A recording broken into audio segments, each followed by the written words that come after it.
So hello guys, welcome to the new video. So इस video में हम start करने जा रहे हैं unit number 4, inheritance packages and exception handling using Java. ठीक है। सो ये जो यूनिट है, ये मेरे को लगता था कि ये बहुत छोटा यूनिट होगा। कब तक? जब तक मैंने इसको पढ़ा नहीं था। फिर जैसे ही मैंने यूनिट नंबर 4 स्टार्ट किया पढ़ना, इतने सब टॉपिक्स देख के मेरी खुद हालत खराब हो गई। ठीक है, लेकिन डरना नहीं है। जो इंपॉर्टेंट है, जो नेसेसरी है इन इस यूनिट्स में, या जिनसे क्वेश्चंस बहुत ही ज़्यादा फ्रीक्वेंटली पूछे हैं, मैं सिर्फ वही एक्सप्लेन करूंगा इधर, बाकी चीज़ें स्किप करेंगे। ठीक है। और ये मैं तीसरी बार रिकॉर्ड कर रहा हूँ इस वीडियो को, क्योंकि मेरी फाइल सारी करप्ट हो चुकी हैं। ठीक है। सो स्टार्ट करते हैं। किससे? इनहेरिटेंस से। इनहेरिटेंस क्या है? देखो लिखा है मैंने, one of the OOPs paradigm. Paradigm को I can say as rule. ठीक है। अब इनहेरिटेंस देखो, नाम से क्या पता चल रहा है? इनहेरिटेंस। मैं आपको बोलता हूं कि आपके पापा हैं, आपके पापा हैं, फिर आप हैं। आपके पापा की कुछ प्रॉपर्टीज आपने इनहेरिट की होगी। आपके पापा की कुछ प्रॉपर्टीज आपने इनहेरिट की होगी। जैसे यूजुअली आपने देखा होगा, आपके दोस्त बोलते हैं कि आपके पापा का चेहरा और आपका चेहरा मैच कर रहा है ना? या आपके मम्मी की नाक और आपकी नाक मैच कर रही है। ठीक है। सो नाक क्या है? Is a property of your mother which is being inherited by you. So here your father और your mother is parent and you are child. और थोड़ा बोले तो पापा इज सुपर क्लास, पापा is super class and this one is sub class. और पापा को हम एक और क्या टर्म बोल सकते हैं? पापा इज बेस क्लास और यू इज डिराइव्ड क्लास। ठीक है। तो इनहेरिटेंस यही चीज है। अब एक क्लास बन जाएगी, जो पेरेंट क्लास बन जाएगी, कोई पापा बन जाएगा और फिर एक बेटा बन जाएगा। फिर पापा की प्रॉपर्टीज आप इनहेरिट करा सकते हो बेटे में। लेकिन आप मुझे बताओ, क्या रिवर्स पॉसिबल है? क्या बेटे की प्रॉपर्टीज पापा में इनहेरिट हो सकती हैं? बिल्कुल भी नहीं। सेम चीज इधर लग रही है। अब देखो, ये मैंने एक क्लास बनाई, ये मैंने क्या बनाई? एक क्लास। और एक और क्लास बनाई।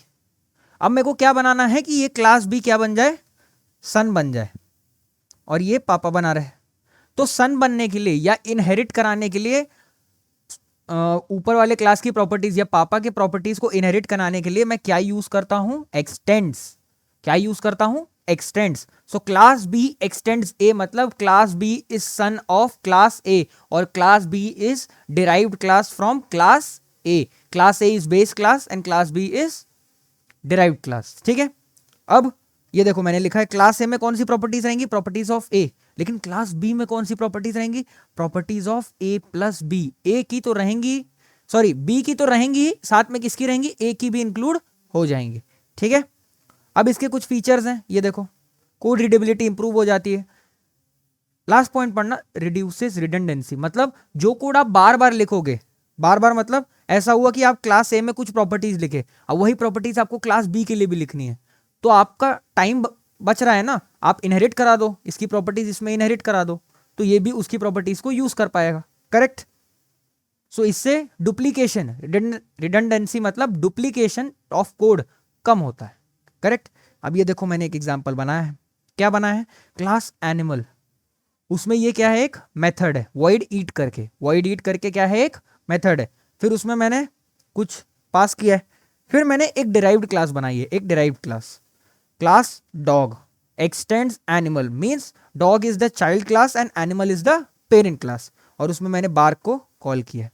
अब आप मुझे बताओ, क्या मैं डॉग में ईट को भी कॉल कर सकता हूं? जरूर कॉल कर सकता हूं। क्या मैं डॉग के ऑब्जेक्ट से ईट को कॉल कर सकता हूं? क्या डॉग के ऑब्जेक्ट से क्या मैं ईट को कॉल कर सकता हूं? जी हाँ, बिल्कुल कर सकता हूं। ये देखो, मैंने डॉग का ऑब्जेक्ट बनाया, ये ऑब्जेक्ट क्रिएशन है ना। माय डॉग क्या है? माय डॉग आप बताओ क्या है? नहीं, ऑब्जेक्ट नहीं है माय डॉग, ये पूरी लाइन ऑब्जेक्ट है, ये पूरी लाइन ऑब्जेक्ट है। लेकिन माय डॉग क्या है? रेफरेंस वेरिएबल है। पिछला यूनिट याद करो, my dog is reference variable. अब फिर मैंने माय डॉग डॉट ईट की मदद से एनिमल के ईट को कॉल कर लिया और माय डॉग डॉट बार्क की मदद से डॉग वाले इसको कॉल कर लिया। ठीक है।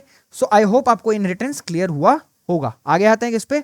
टाइप्स ऑफ इनहेरिटेंस पे। देखो 3 या 4 टाइप्स हैं, सिंपल सा है, एकदम इजी है, एकदम समझाता हूं आपको। देखो, सिंगल इनहेरिटेंस में क्या होता है कि एक डिराइव्ड क्लास होती है, एक डिराइव्ड क्लास एक बेस क्लास से ही डिराइव होगी, ऐसा समझ लो। कि there is always a single parent, there is always a single parent, ठीक है, only one parent exist for a child, ऐसा है। आप ये एरो का ऐसा समझ लो, इसका मतलब है डिराइव्ड फ्रॉम, मतलब आप इसको नीचे से ऊपर पढ़ोगे, child derived from parent, correct. So this is single inheritance. Multiple inheritance में क्या होता है, मल्टीपल पेरेंट्स हो जाते हैं, मल्टीपल पेरेंट्स हो जाता है। अभी मैंने यहां 2 दिखाया है, और भी पॉसिबल है, ठीक है। तो आपको समझ आ रहा होगा, derived one is derived from base 1 and base 2। अब ये सब आप पढ़ लेना, आपको तुरंत समझ आ जाएगा। मल्टी लेवल में क्या होता है, लेवल आ जाता है, क्या आ जाता है, लेवल आ जाता है। मतलब ऐसी क्लास से मैं डिराइव करूंगा जिसको मैंने पहले डिराइव कराया है, ऐसी क्लास से मैं डिराइव करूंगा जो किसी और क्लास से डिराइव हो रखी है। जैसे ये देखो, क्लास सी को मैंने किससे डिराइव किया, क्लास बी से, लेकिन क्लास बी किससे डिराइव है, क्लास ए से। So class A is the base class, class B is the derived class and class C is derived class, correct, clear. आगे आते हैं किस पे, हाइब्रिड इनहेरिटेंस। नाम से क्या पता चल रहा है, हाइब्रिड, मतलब तरह तरह के इनहेरिटेंसेस, जैसे single inheritance, multiple inheritance, multi level inheritance एक साथ आ जाते हैं, एक साथ आ जाते हैं। ये देखो, जैसे आप ये एग्जांपल देख लो, सिर्फ ये किसका एग्जांपल है, मल्टी लेवल का, ये किसका एग्जांपल है, मल्टी लेवल का। आप ये देखो, ये किसका एग्जांपल है, मल्टीपल इनहेरिटेंस का। तो आप देख रहे हो, मल्टीपल अलग अलग तरह के इनहेरिटेंस के टाइप्स एक साथ इंक्लूड हो जाएं तो कैसा इनहेरिटेंस हो जाता है, हाइब्रिड इनहेरिटेंस हो जाता है, ठीक है। Let's proceed further. अब आपको ये समझ आ रहा होगा, ठीक है। अब हम आते हैं किस पे, सुपर कीवर्ड पे। नाम से क्या पता चल रहा है, सुपर और सुपीरियर, और सुपीरियर, ठीक है। देखो, मैंने आपको अभी बेस क्लास बताया, क्या बताया, बेस क्लास बताया। मैंने आपको एक और क्या बताया, पेरेंट क्लास बताया, पेरेंट क्लास बताया, ठीक है। और एक और आपको कौन सा क्लास बताया था मैंने, चलो मान लेते हैं यही 2 बताए, ठीक है। साथ में एक और क्लास क्या होती है, सुपर क्लास। ये सब का मतलब एक ही है, सेम मीनिंग है, ठीक है। तो अगर मेरे को कैटेगराइज करना है कि ये मेरा सुपर क्लास है, ये मेरा पेरेंट क्लास है, तो what I use, super keyword, what I use, super keyword. अब देखो जरा, इसके 3 यूसेज हैं, 3 यूसेज हैं। पहला वेरिएबल्स के साथ, दूसरा मेथड्स के साथ, और तीसरा कंस्ट्रक्टर्स के साथ। वेरिएबल्स के साथ देखो कैसा है, ये कब यूज होता है पता है क्या, जब आप डिराइव्ड क्लास में और बेस क्लास में सेम डेटा मेंबर्स यूज कर रहे हो। कैसे, फॉर एग्जांपल, आपके बेस क्लास में, आपके बेस क्लास में डेटा मेंबर है मान लो एज, ठीक है। डिराइव क्लास में डेटा मेंबर है कौन सा, एज। अब आपको बोलना है कि मैं बेस क्लास का एज यूज करना चाहता हूं, कंपाइलर कैसे डिफरेंशिएट करेगा, कंपाइलर को तो एज बोला तो वो कंफ्यूज हो जाएगा, ये देख के एरर बोलना चाहिए, है ना, या वो ये वाला एक्सेस कर लेगा। तो बिहेवियर प्री डिफाइंड नहीं है, लेकिन मैंने ऐसा बोला कि मैं सुपर डॉट एज एक्सेस करना चाहता हूं, सुपर डॉट एज एक्सेस करना चाहता हूं, तो इसका मतलब मैं कौन से क्लास का डेटा मेंबर एक्सेस कर रहा हूं, बेस क्लास का। कौन से क्लास का, बेस क्लास का डेटा मेंबर एक्सेस कर रहा हूं। अब ये देखो, आप ये एग्जांपल से समझो, देखो ये इनहेरिटेंस है अपना, क्या आप एग्री करोगे ये इनहेरिटेंस है, हाँ है, इनहेरिटेंस है। क्यों, एक्सटेंड्स यूज किया है, एक्सटेंड्स यूज किया है। ये क्या है हमारा बेस, और ये क्या है हमारा डिराइव्ड, ये क्या है हमारा डिराइव्ड।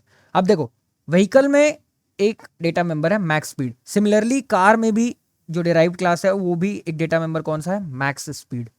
अब उसमें मैंने एक मेथड बनाया वॉइड डिस्प्ले, और वॉइड डिस्प्ले के अंदर देखो क्या कॉल किया है, super dot max speed, super dot max speed. तो आप बताओ, जब यहाँ पे जब मैं आऊंगा तो ये कौन सा वैल्यू एक्सेस करेगा, 120 एक्सेस करेगा या 180। याद करो ये वाला एग्जांपल, सुपर डॉट एज लिखा ना, तो कौन सा एक्सेस करेगा, बेस क्लास।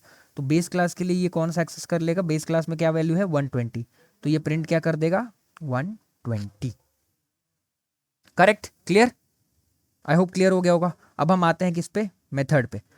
मेथड पे देखो, वेरिएबल्स में क्या था, वेरिएबल्स का नाम सेम हो रहा था, इसलिए सेम वेरिएबल्स मैं यूज कर रहा था अपने किसमें, बेस क्लास में और डेराइव क्लास में, इसलिए मेरे को सुपर यूज करना पड़ रहा था डिफरेंशिएट कराने के लिए। सेम चीज इधर भी है, सेम नाम के मैं मेथड्स यूज कर रहा हूं, इसलिए मेरे को super class, super keyword use करना पड़ रहा है डिफरेंशिएट कराने के लिए। ये देखो एग्जांपल से समझो,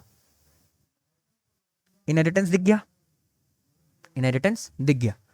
बेस क्लास, और ये क्या है, ये कौन सी क्लास है हमारी, derived class, derived class, correct. Method का नाम पढ़ो, मैसेज। कौन सा मेथड है, पर्सन में मैसेज। अब स्टूडेंट में देखो, इसमें भी क्या है, मैसेज, ठीक है। अब ये देखो वाइड डिस्प्ले, एक और मेथड मैंने बनाया किसमें, स्टूडेंट में। वाइड डिस्प्ले में मैंने क्या कॉल किया है, ये वाला मैसेज और ये मैसेज। देखो ये जो फर्स्ट वाला मैसेज है, नंबरिंग दे दे रहा हूं, फर्स्ट वाला और सेकंड वाला। फर्स्ट वाला मैसेज किसको रेफरेंस करेगा, आप मुझे बताओ, इसको रेफरेंस करेगा, लोकल वाले को, जो करंट इंस्टेंस में प्रेजेंट है। लेकिन मैंने जब सुपर डॉट मैसेज बोला तो कौन सा एक्सेस होगा, सुपर डॉट मैसेज में ये वाला सुपर क्लास का, बेस क्लास का, पेरेंट क्लास का मेथड एक्सेस होगा। ये देखो यहां पे क्या बना मैंने, ऑब्जेक्ट। एस क्या है आप बताओ एक बार, इंस्टेंस वेरिएबल है। एस क्या है, इंस्टेंस वेरिएबल है। और एस डॉट डिस्प्ले किया तो पहले मैसेज का प्रिंट होगा, दिस इज स्टूडेंट क्लास, और फिर सुपर डॉट मैसेज का मैसेज प्रिंट होगा, दिस इज पर्सन क्लास। ठीक है, रन करके देख लेना ये कोड आप, करेक्ट। आगे आते हैं किस पे, नेक्स्ट वाले पे, which is constructor, which is used for constructor. देखो कंस्ट्रक्टर थोड़ा सा डिफरेंट है। अगर आप सुपर यूज कर रहे हो, अगर आप सुपर कीवर्ड यूज कर रहे हो, so you are referencing to base class constructor. If you are using super keyword then you are referencing base class constructor. बस इतना याद रखो, कोड से समझो। इनहेरिटेंस दिख गया क्या हमें, जी हाँ इनहेरिटेंस दिख गया है। देखो क्लास पर्सन में ये क्या है यार, ये तो मुझे समझ नहीं आ रहा है क्या है। आप याद करो कंस्ट्रक्टर का डेफिनेशन क्या था, कंस्ट्रक्टर की प्रॉपर्टीज क्या थी, जो क्लास का नाम है वही कंस्ट्रक्टर का भी नाम होगा। क्लास का नाम क्या है, पर्सन, कंस्ट्रक्टर का नाम भी नाम क्या है, पर्सन। सो ये क्या है हमारा constructor. Now we come to class students, student extends person. तो स्टूडेंट क्या है हमारा, डिराइव्ड क्लास, क्या है हमारा, डिराइव्ड क्लास, ठीक है।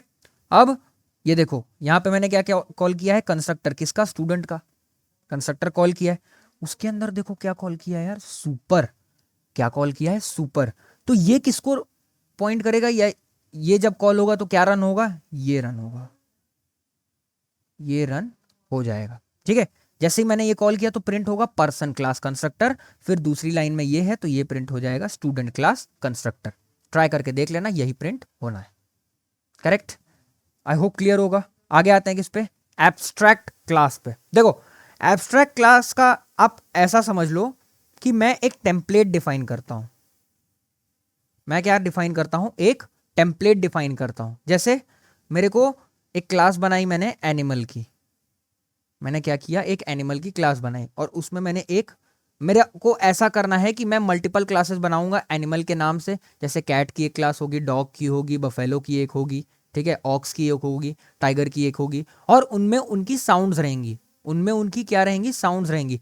तो मैं बार बार फंक्शन डिक्लेयर करने के बजाय मैं क्या करता हूं पता है क्या, मैं एक टेम्पलेट बनाता हूं जो रहेगा एब्स्ट्रैक्ट टेम्पलेट, जो रहेगा एब्स्ट्रैक्ट क्लास के फॉर्म में, ठीक है। So what I will do is abstract class animal, abstract class animal, और उसमें मैं क्या करूंगा पता है, फंक्शन एक डिक्लेयर करूंगा, कौन सा, public abstract, public abstract void, public abstract void sound, ठीक है।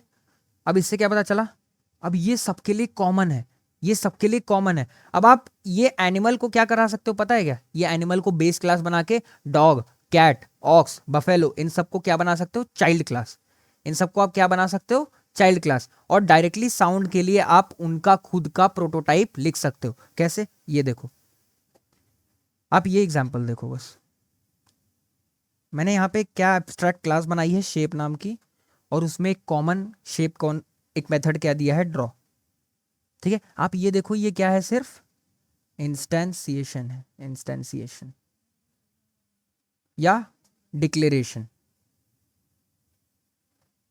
क्यों ऐसा लिखा है, क्योंकि यहां पे देखो एब्स्ट्रैक्ट कीवर्ड लगा है, एब्स्ट्रैक्ट कीवर्ड लगा है। सिमिलरली ये क्या है, इंप्लीमेंटेशन है, किसका, डिस्क्रिप्शन का, क्या है, इंप्लीमेंटेशन। अब मैंने क्या बनाया, एक शेप बनाया जैसे सर्कल, ये देखो ये हमारा क्या बनाया, एक चाइल्ड क्लास, एक चाइल्ड क्लास बनाया। आप ये कीवर्ड रहने दो, अभी आप ये कीवर्ड रहने दो, और मैंने देखो उसमें पब्लिक वॉइड ड्रॉ लिखा, ये देखो सेम टू सेम दिख रहा है क्या? यहाँ पे मैंने इंस्टेंसिएशन किया, यहाँ पे डिक्लेयर किया, लेकिन मैं यहाँ पे क्या कर रहा हूँ, इंप्लीमेंट करा रहा हूँ, इंप्लीमेंट करा रहा हूँ, ठीक है। And what I am printing is drawing a circle. Similarly मैं क्या कर सकता था कि क्लास रेक्टेंगल बना सकता था, रेक्टेंगल, और एक्सटेंड शेप कर सकता था, ठीक है। और इसमें पब्लिक ड्रॉ वॉइड ड्रॉ, ठीक है। और इसमें वही अपना SOPL, ये system out dot out dot println drawing a rectangle, ठीक है। अब एक चीज और याद रखना कि आप एब्स्ट्रैक्ट क्लास का ऐसे डायरेक्ट ऑब्जेक्ट नहीं बना सकते, एब्स्ट्रैक्ट क्लास का डायरेक्ट ऑब्जेक्ट आप नहीं बना सकते। तो आप कैसे बनाओगे, ये देखो,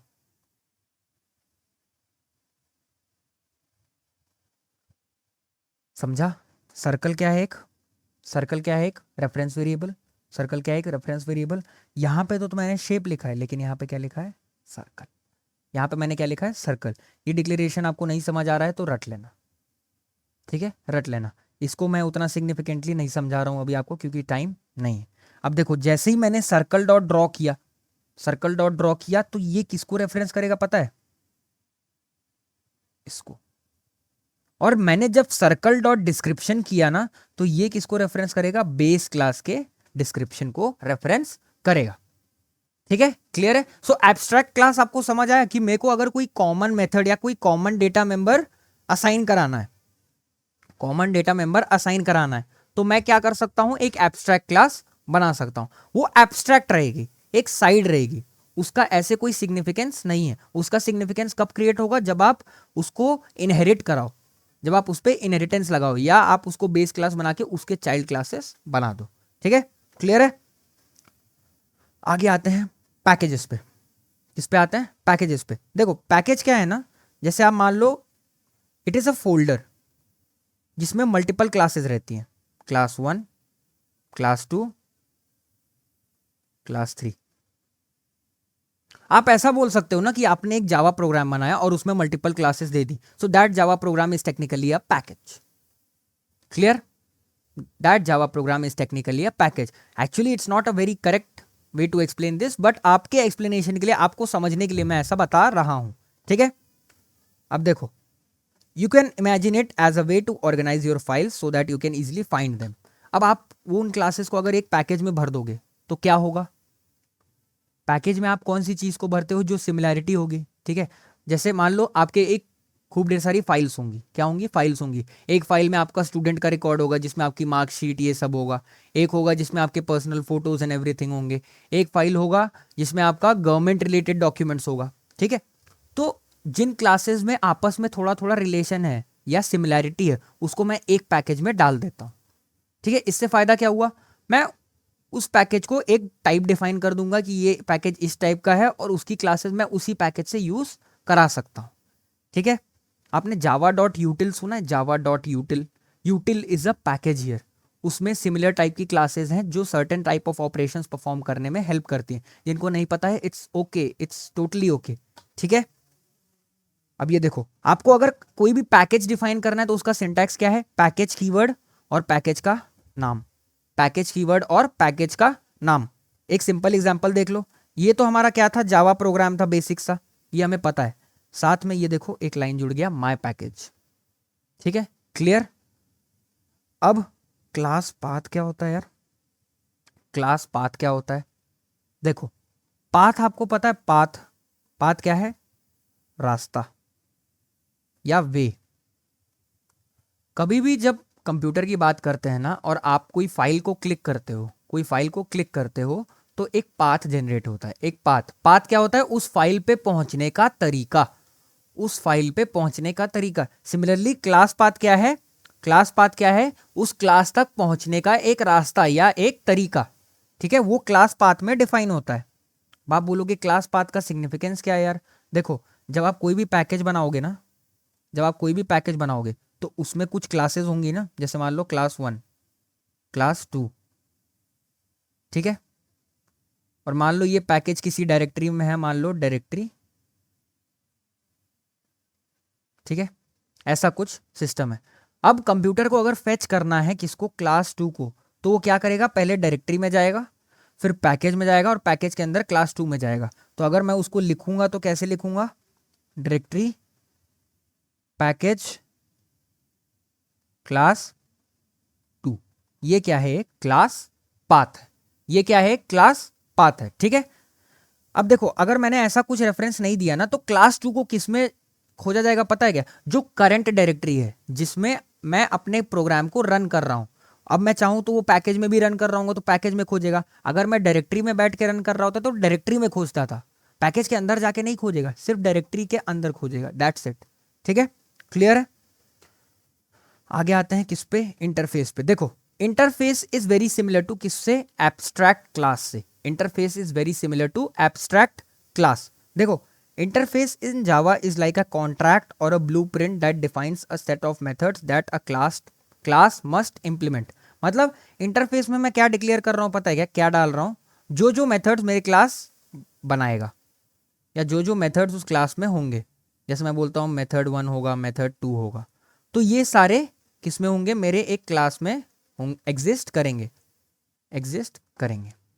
आप बोलोगे यार भैया इसका फायदा क्या है, वही चीज याद करो ना, मैंने एक ब्लूप्रिंट बना के रख दिया, अब मैं उस ब्लूप्रिंट को किसी भी क्लास के साथ एक साथ यूज कर सकता हूँ।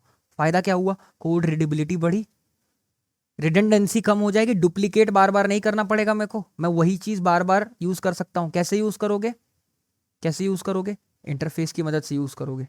ये देखो इसमें भी क्या होता है, मेथड डिक्लेरेशन होता है, इंप्लीमेंटेशन नहीं होता है। ठीक है, और मल्टीपल इंप्लीमेंटेशन आप कर सकते हो। मतलब आपको मैंने उधर दिखाया था, वहां पे क्या था, साउंड करके था, या मान लो ड्रॉ शेप करके था। ड्रॉ शेप तो मैंने इनिशिएट करा दिया, इनिशियलाइज करा दिया था। अब सिमिलरली क्या था, सर्कल में मैंने ड्रॉ शेप का कुछ अलग डेफिनेशन लिखा था, और सिमिलरली रेक्टेंगल में मैंने ड्रॉ शेप का कुछ अलग रेफरेंस लिखा था, कुछ अलग इंप्लीमेंटेशन लिखा था, है ना। यहाँ पे लिखा था सर्कल मान लो, और यहाँ पे क्या लिखा था, ड्रॉ शेप का रेक्टेंगल। तो मल्टीपल इंप्लीमेंटेशन पॉसिबल होते हैं। एग्जाम्पल देखो, अगर आपको डिफाइन करना है तो कैसे करोगे, इंटरफेस कीवर्ड और इंटरफेस का नाम, और अंदर क्या रहेगा, सिर्फ method declarations and nothing else, and nothing else. ठीक है, अब अंतर पता चला एब्स्ट्रैक्ट क्लास और इंटरफेस में डिफरेंस क्या है। एब्स्ट्रैक्ट क्लास में आप मेथड्स के साथ साथ डेटा मेंबर्स भी बना सकते हो, डेटा मेंबर्स भी बना सकते हो, लेकिन इंटरफेस में वैसा पॉसिबल नहीं है, इंटरफेस में वैसा पॉसिबल नहीं है। ठीक है, इंटरफेस में क्या होता है, इंटरफेस में क्या होता है, इंप्लीमेंटेशन का पार्ट होता है, इंटरफेस में इंप्लीमेंट कराते हैं हम। लेकिन एब्स्ट्रैक्ट क्लास में क्या होता है, हम इनहेरिटेंस का यूज करते हैं। किसका यूज करते हैं, इनहेरिटेंस का। एक्सटेंड्स कीवर्ड याद करो, एक्सटेंड्स एब्स्ट्रैक्ट क्लास में। लेकिन यहां पे कौन सा कीवर्ड यूज होता है यार, ये देखो इंप्लीमेंट्स। देखो वही अपना एग्जांपल, मैंने क्या किया, एक इंटरफेस बनाया एनिमल नाम का, और उसमें एक मेथड बनाया मेक साउंड का। बनाया नहीं है, क्या किया है, इंस्टेंशिएट कराया है या डिक्लेयर किया है। अब मैं क्या करूंगा, डॉग बनाऊंगा, उसके सब क्लासेस, ये क्या है, उसके सब क्लासेस हैं, ऐसा लिख लो यहाँ पे, सब क्लासेस हैं। ठीक है, अब डॉग को मैंने क्या लिखा है, class dog implements animal. Simple English है क्या, क्या सिंपल इंग्लिश है, क्लास डॉग इंप्लीमेंट कर रहा है एनिमल को। कैसे कर रहा है, मेक साउंड का इंप्लीमेंटेशन लिख रहा है वूफ, क्या लिख रहा है, वूफ। सिमिलरली कैट कैसे इंप्लीमेंट करा रहा है एनिमल के मेथड्स को, म्याऊ म्याऊ। ठीक है, अब जब मैं इसको रन करना चाहूंगा, ये देखो मैंने क्या किया, सिमिलरली आपको याद आया, ये याद करो, एब्स्ट्रैक्ट क्लास में भी यही कॉन्सेप्ट था, एब्स्ट्रैक्ट क्लास में भी यही कॉन्सेप्ट था कि मैं एब्स्ट्रैक्ट क्लास का डायरेक्ट ऑब्जेक्ट नहीं बना सकता, मेरे को किसका यूज करना पड़ेगा, उसके चाइल्ड क्लासेस का या उसके डिराइव क्लासेस का यूज करना पड़ेगा। सिमिलरली यहाँ पे भी मैं किसी भी इंटरफेस का डायरेक्ट ऑब्जेक्ट नहीं बना सकता, मेरे को क्या यूज करना पड़ेगा, क्लासेस, सब क्लासेस का यूज करना पड़ेगा। ये देखो मैंने जैसे ये ऑब्जेक्ट बनाया एनिमल का माई डॉग के रेफरेंस में, और मेक साउंड कॉल किया तो वूफ प्रिंट करेगा, और जब माई कैट का कॉल किया तो क्या प्रिंट करेगा, म्याऊ। क्लियर, आई होप क्लियर हुआ होगा।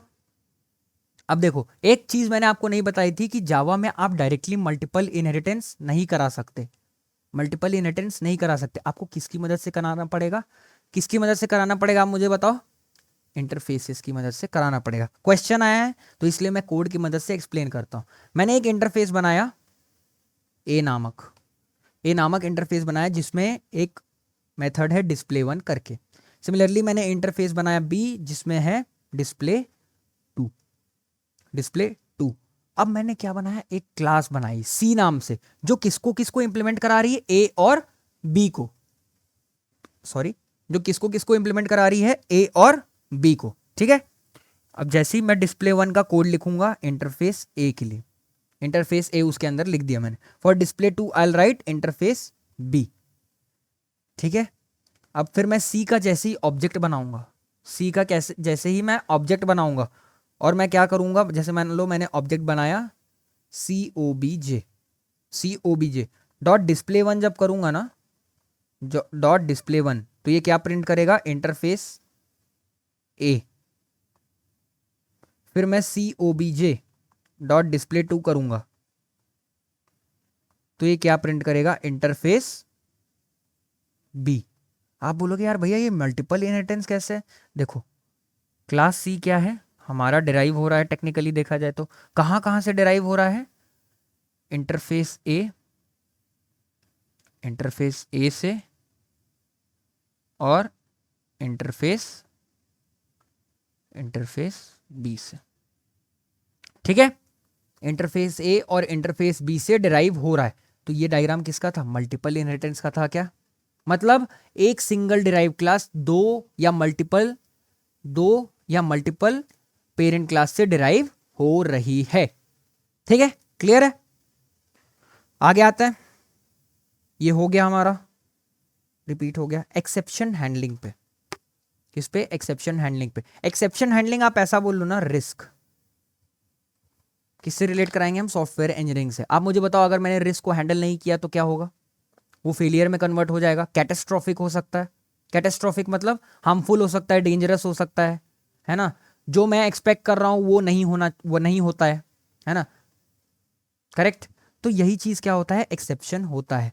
N exception in Java is an event that occurs during the execution of a program that disrupts the normal flow of the program's instruction. मतलब एक प्रोग्राम था, वो नॉर्मली कैसे चलना चाहिए, मान लो एक तरीके से चलना चाहिए, लेकिन कुछ प्रॉब्लम आई, कुछ रिस्क आया या कुछ एक्सेप्शन आया, उसकी वजह से उसका फ्लो थोड़ा सा बिगड़ गया, तो ये क्या है, एक्सेप्शन है। This is what is known as exception.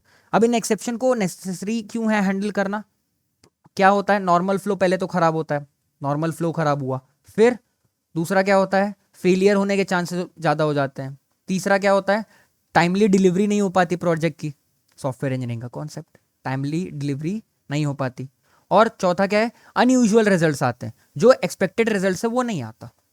अब जावा हमको 4 चीजें प्रोवाइड करता है, ट्राई, कैच, फाइनली और थ्रो कीवर्ड्स, जिसकी मदद से मैं एक्सेप्शन को हैंडल कर सकता हूं। अब देखो एक्सेप्शन के एक्चुअली 2 टाइप्स होते हैं, ठीक है, checked and unchecked. Checked exception ऐसे होते हैं जिनको मैं इन कीवर्ड्स की मदद से हैंडल कर सकता हूं, ठीक है, एक्सप्लिसिटली अलग से यूजर हैंडल कर सकता है। अनचेक्ड एक्सेप्शन क्या होता है, जो जेवीएम, जो जावा खुद अपने से हैंडल करता है, उन्हें हमें हैंडल करने की जरूरत नहीं है। ठीक है, ये अनचेक्ड है। चेक्ड मतलब जो हम चेक करेंगे, अनचेक्ड मतलब जो जेवीएम चेक करेगा, जो हम नहीं चेक कर सकते वो अनचेक्ड हो गए। ठीक है, अब ये देखो कुछ सर्टेन टाइप्स लिखे थे, थ्रोएबल में एरर और एक्सेप्शन या रिस्क। अब उसमें तरह तरह के हैं, उनके भी टाइप्स हैं, अब ये आप पढ़ लेना। ठीक है, ऐसा कुछ पढ़ाने वाला था ही नहीं इसमें, इनके टाइप्स पढ़ लेना। ठीक है, एडवांटेजेस आप पढ़ लो एक्सेप्शन हैंडलिंग के, मैंने अभी आपको बता दिए। आगे आते हैं किस पे, try, catch, finally and throw पे। नाम से क्या पता चल रहा है, ट्राई। ट्राई मतलब इस कोड को ट्राई करो कि इसमें कहीं एक्सेप्शन तो नहीं है, इस कोड को ट्राई करो कि इसमें कहीं एक्सेप्शन तो नहीं है। This is what is known as try. यहां पे लिखा है try keyword is used to mark the block of code which might create an exception. अगर इसमें एक्सेप्शन आ रहा है तो इसको क्या करो, ट्राई के अंदर मार्क कर दो। देखो क्या ये लाइन पे एक्सेप्शन आ सकता है, आ सकता है, चांसेस हैं, है ना, चांसेस हैं। यहाँ पे तो देख के ही पता चल रहा है आएगा ही। ठीक है, 10/0 करोगे तो क्या अनडिफाइंड वैल्यू एक्सपेक्टेड थी क्या, बिल्कुल भी नहीं एक्सपेक्टेड थी। फिर क्या है, कैच। कैच मतलब एक्सेप्शन आया तो उसको क्या करो, कैच करो। एक्सेप्शन आया तो उसको क्या करो, कैच करो। ठीक है, यहां से क्या आया, एक एक्सेप्शन आया। क्या आया, एक्सेप्शन। किस टाइप का एक्सेप्शन आया, अरिथमेटिक टाइप का एक्सेप्शन आया। अरिथमेटिक एक्सेप्शन आया। तो अरिथमेटिक एक्सेप्शन क्या है पता है क्या, एक क्लास है, एक क्लास ऑफ एक्सेप्शन है। और ई क्या है उसका, ऑब्जेक्ट है या instance variable. Instance variable of, instance variable referring to the object of arithmetic exception. Correct. और फिर उसमें मैंने क्या प्रिंट किया है, ये मतलब इसका एग्जीक्यूशन कैसे होगा, देखो ट्राई करेगा, ट्राई रन करेगा, int result equals to 10/0। Exception आया, एक्सेप्शन कैच हो जाएगा यहाँ पे इस पैरामीटर्स के अंदर, ई के अंदर कैप्चर हो गया एक्सेप्शन जो भी आया है, और क्या प्रिंट हो जाएगा, कैन नॉट डिवाइड बाय 0। ठीक है। अब थ्रो क्या होता है, एक्सेप्शन को थ्रो करने वाला। ठीक है, एक हुआ बैट्समैन, ठीक है, एक हुआ बॉलर, और एक क्या हुआ, फील्डर। ठीक है, एक हुआ बैट्समैन, बैट्समैन कौन है, ट्राई, फील्डर कौन है हमारा, कैच, और बॉलर कौन है हमारा, थ्रो। बॉलर कौन है, थ्रो। अब देखो क्या हो रहा है, हम ये कोड से समझते हैं, हम ये कोड से समझते हैं। मैं मेन में आया, मैं मेन में आया, मैंने रन किया ये लाइन, मैंने रन किया ये लाइन, मैं ट्राई में घुसा। ट्राई में क्या है, चेक एज 15। तो ये किस पे पास जाएगा, यहां पे आएगा, यहां पे लिखा हुआ है थ्रोज एक्सेप्शन। इसका मतलब ये कोड एक्सेप्शन थ्रो कर सकता है, ये कोड एक्सेप्शन थ्रो कर सकता है। फिर क्या लिखा है, अगर एज लेस देन 18 है तो थ्रो करो क्या, न्यू एक्सेप्शन। प्रॉपर इंग्लिश है क्या, हाँ, एक नया एक्सेप्शन थ्रो करो। उस एक्सेप्शन का मैसेज क्या होगा, एज मस्ट बी 18 और ओल्डर। आपको क्या ये इफ एल्स जैसा लग रहा है क्या, वही है ही, वही है ही। तो नया एक्सेप्शन थ्रो हुआ, जैसे ही मैंने 15 पास किया तो यहाँ पे 15 आएगा। क्या 15 लेस देन 18 है, जी हाँ ट्रू है। तो क्या थ्रो हो जाएगा, एक नया एक्सेप्शन, और उसका मैसेज होगा एज मस्ट बी 18 और ओल्डर। बैट्समैन ने शॉट मारा, बॉलर ने बॉलिंग दी, बैट्समैन ने शॉट मारा। अब कैचर, अब जो हमारा फील्डर हुआ वो क्या करेगा, कैच। तो फील्डर के पास जाएगा वापस कंट्रोल, फील्डर कौन है हमारा, कैच, और उसमें एक्सेप्शन किस में स्टोर हो जाएगा, ई में स्टोर हो जाएगा। अब फिर यहाँ पे मैंने देखो क्या लिखा है, E dot gate message. Message क्या है हमारा, मैसेज क्या है हमारा, एज मस्ट बी 18 और ओल्डर। यहाँ पे एज हमारी ये वाली लाइन प्रिंट हो जाएगी। This is throw. अब देखो फाइनली क्या है, फाइनली क्या है कि एक्सेप्शन आए या ना आए मेरे को उससे मतलब नहीं है, एट द एंड ये वाला पार्ट रन होना ही चाहिए। एक्सेप्शन आए या ना आए, एट द एंड ये वाला पार्ट रन होना ही चाहिए। देखो ये वाला लाइन देखो, ये सब समझ आया, इंट रिजल्ट एक्सेप्शन आया, यहाँ पे कैच हुआ, can not divide by 0 print हुआ। अब इन केस यहाँ पे एक्सेप्शन नहीं आता तो क्या कैच रन होता, नहीं रन होता।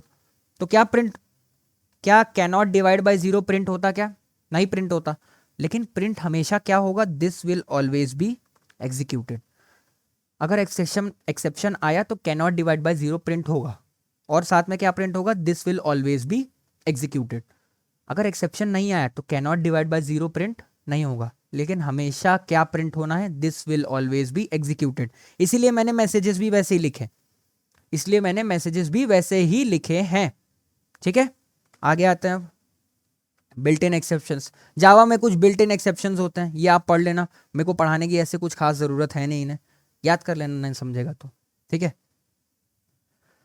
स्ट्रीम्स पे आते हैं। आपने वो सुना है क्या, आप जब 8th और 7th में थे तो आपको बोट्स एंड स्ट्रीम्स का कॉन्सेप्ट था। स्ट्रीम होता था up stream down stream, a boat travels in up stream with इतनी speed, a boat travels in down stream with इतनी स्पीड, स्टिल वाटर में इतना स्पीड है तो डाउन स्ट्रीम की स्पीड कितनी है और अप स्ट्रीम की स्पीड कितनी है। तो स्ट्रीम एक्चुअल में क्या होता है पता है क्या, एक चैनल होता है, एक चैनल होता है जिसमें क्या होता है, फ्लो होता है। अब किसका फ्लो होता है, किसका फ्लो होता है, वो वाले जो 8th और 7th में था वहां पे वाटर फ्लो होता था, लेकिन यहां पे क्या फ्लो होता है, डेटा। क्या फ्लो होता है, data between sender and receiver. So stream is basically a channel that is used to transfer data between a sender and a receiver. Correct. अब दो टाइप के स्ट्रीम होते हैं, इनपुट और आउटपुट स्ट्रीम। दो टाइप के स्ट्रीम होते हैं, इनपुट और output stream. An input object that reads the stream of data, मतलब एक स्ट्रीम है, ये देखो क्या है, एक स्ट्रीम है। ठीक है, एक स्ट्रीम है। और यहाँ पे क्या लगा है, मान लो ऑब्जेक्ट लगा हुआ है और ये क्या कर रहा है, रीड कर रहा है। तो ये कैसा स्ट्रीम, तो ये क्या हुआ, एक इनपुट ऑब्जेक्ट हुआ और ये पूरी स्ट्रीम कैसी हो गई, इनपुट स्ट्रीम हो गई। और अगर मैं इस स्ट्रीम पे राइट कर रहा होता या कुछ आउटपुट परफॉर्म कर रहा होता तो ये कैसी स्ट्रीम हो जाती, आउटपुट स्ट्रीम हो जाती। ठीक है, अब हम आते हैं किस पे, बाइट स्ट्रीम और कैरेक्टर स्ट्रीम पे। बाइट स्ट्रीम क्या होता है यार, नाम से पता करो क्या होता है, ऐसी स्ट्रीम जिसमें बाइट्स के साथ गेम हो रहा हो, ऐसी स्ट्रीम्स जिसमें बाइट के साथ गेम हो रहा हो। देखो लिखा भी है, they handle input output of raw binary data, they handle input output of raw binary data. अब इसमें दो कुछ टाइप्स हैं, इसमें मैंने आपको बताया था इनपुट स्ट्रीम और आउटपुट स्ट्रीम। ठीक है, अब उनमें दो दो टाइप्स मैंने दिखा दिए। इनपुट स्ट्रीम में क्या है, फाइल इनपुट स्ट्रीम, ये रीड करता है input from the file.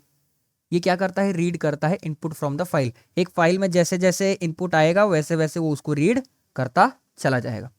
Buffer input stream क्या होता है पता है क्या, it is use to read data from underlying input stream more efficiently. More efficiently मतलब कैसे, यहां पे क्या होता है, बफर होता है, मतलब कुछ इनपुट आया ना तो पहले उस बफर में वो स्टोर हो जाएगा, फिर वो एक साथ इसको पढ़ेगा, रेड टुगेदर।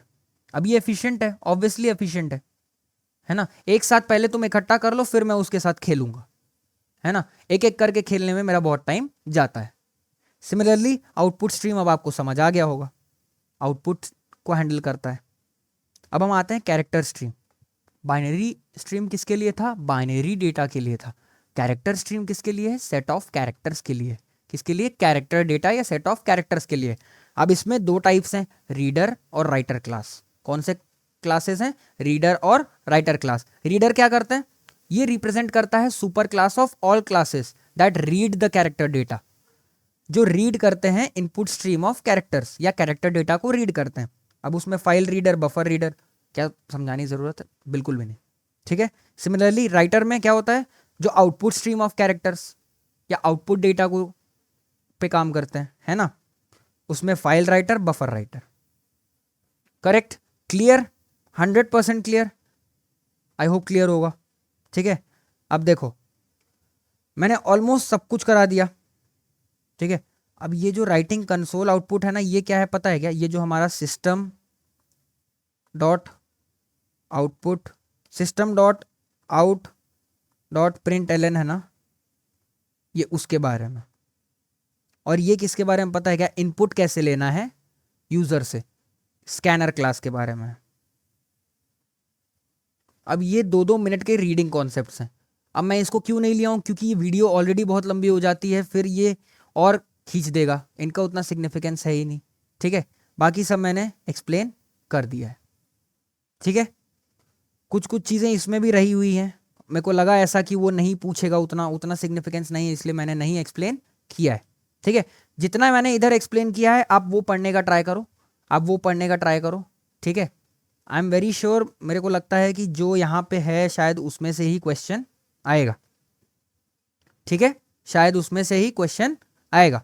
ठीक है, सो जो बचा हुआ टॉपिक्स है, अगर आपको लगता है कि आपको वो भी समझना है या आपको उसके भी नोट्स चाहिए तो प्लीज़ टेलीग्राम ज्वाइन करके वहाँ पे एक सिंगल मैसेज डाल देना कि ये इन टॉपिक्स का भी मेरे को नोट्स दे दो, मैं आपको प्रोवाइड कर दूंगा। 1 single message is more than sufficient.